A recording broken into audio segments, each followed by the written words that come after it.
Hello viewers, সবাইকে শুভেচ্ছা অভিনন্দন। জনকল্যাণ হোমিওর পক্ষ থেকে আমি ডাক্তার সুজন মল্লিক আজও আপনাদের মাঝে নতুন কোনো কিছু নিয়ে হাজির হলাম। আজ একটা গুরুত্বপূর্ণ ওষুধ নিয়ে আলোচনা করব। এটা হচ্ছে আমাদের মানুষের বেশিরভাগ সমাজের এই সমস্যা দেখা দেয়। খুবই গুরুত্বপূর্ণ একটি রোগ, মুখে দুর্গন্ধ, নিঃশ্বাসে দুর্গন্ধ। এটা মূলত সাধারণ আমাদের হয় এই দাঁতের সমস্যা থেকে, পেটের সমস্যা থেকে, যাদের প্রতিদিন পায়খানা ক্লিয়ার হয় না, পেটে প্রচুর পরিমাণে গ্যাস হয়, তখন নিঃশ্বাসের সাথে মুখের দিকে এই দুর্গন্ধ বের হয়, নাকের দিকে দুর্গন্ধ হয়, শরীর ঘামের মধ্যেও দুর্গন্ধ হয়। তাহলে আমরা প্রতিদিন যদি বাথরুম ক্লিয়ার না হয় তাহলে আমাদের এই রোগ বেশিরভাগ দেখা দেয়। অনেক আবার মুখের লালা তৈরি হয় না, মুখে শুকনো থাকে, এটার ফলে এই রোগ হতে পারে। কিন্তু আমাদের মূলত অনেক সময় কি আমার দাঁত ব্রাশ করার কথা দুইবার, সকাল সময় একবার, রাত্রে ঘুমানোর সময় একবার।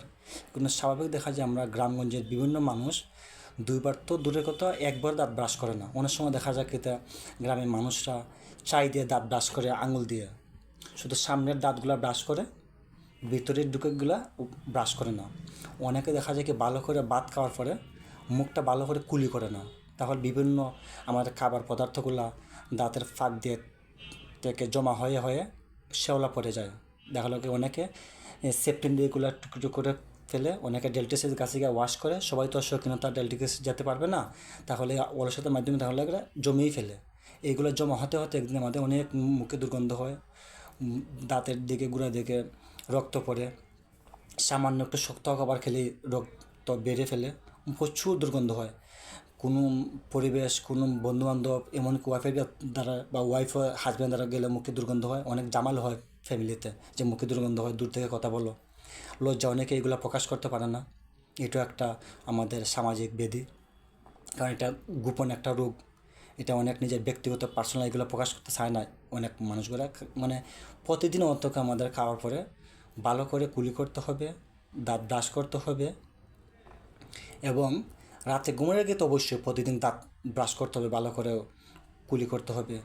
এক চিমটি লবণ নিয়ে ভাত খাওয়ার পরে ভালো করে যদি কুলি করে লবণ যদি আপনার গড় করেন তাহলে আপনার টনসিলও ভালো কাজ করবে, গলারও ভালো কাজ করবে, দাঁতের মাড়িগুলো মজবুত থাকবে, জীবাণু নাশ হবে। তারপরে আপনি কুসুম গরম পানি দিয়ে গড় করেন, এটাও একটু ভালো কাজ হবে।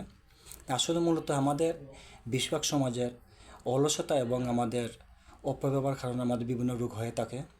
তাহলে আমাদের হোমিওপ্যাথিকে খুব ভালো একটি মেডিসিন বলবো, তিনটি মেডিসিন আর কি আমরা আপনাকে আলোচনা করব। তিনটি মেডিসিন হচ্ছে আমাদের হোমিওপ্যাথিকে মুখে দুর্গন্ধ, নিঃশ্বাসে দুর্গন্ধ একটু ভালো কাজ করে। প্রথম মেডিসিনটি হচ্ছে ফালসেটিলা। ফালসেটিলা 4টি শক্তি, এগুলো আপনারা সেবন করতে পারেন। এগুলা পেটের চেপেলসের জন্য ভালো কাজ হয়, মুখে দুর্গন্ধ ভালো কাজ করা হয়। আবার কি একটা মেডিসিন হচ্ছে আমাদের 2 নম্বর ম্যাক্সল। এটি হাই অ্যান্টিবায়োটিক একটা ভালো মেডিসিন দাঁতের জন্য। দাঁতের মাড়ি ফুলে যায়, দাঁতের গোড়া থেকে রক্ত পড়ে, এক কথা দাঁতের যাবতীয় যত কত আছে, গত সমস্যা আছে, মাক্সল একটি গুরুত্বপূর্ণ একটি মেডিসিন। মাক্সল 200 শক্তি খেতে পারেন, এটি খুব ভালো কাজ করে মুখের জন্য। আর একটা মেডিসিন হচ্ছে আমাদের 3 নম্বর মেডিসিন হচ্ছে কার্বোভেজ। কার্বোভেজ একটা লিভার ফাংশন একটি গুরুত্বপূর্ণ ভূমিকা পালন করে। কার্বোভেজ আমরা অনেকে মনে করি আমাদের আমার লিভার সমস্যা থেকে হয়তো আমাদের মুখে দুর্গন্ধ হয়, কিন্তু আসলে লিভারের সমস্যা থেকে মুখে দুর্গন্ধ হয় না। খুব কম সংখ্যক সিমটম প্রকাশ পায় লিভার থেকে, আমাদের মূল সিমটমগুলো প্রকাশ পায় মুখের থেকে।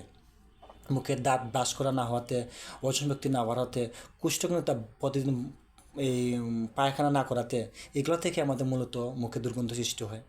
কিন্তু তারপরে আমরা অনেক গার্জেনরা, অভিভাবকরা মনে করি লিভার থেকে আমাদের এই মুখে দুর্গন্ধ তৈরি হয়। এই জন্য আমরা 3 নম্বর মেডিসিনটি আলোচনা করতেছি, কার্বোভেজ। আবার বলতেছি আপনাকে, কার্বোভেজ।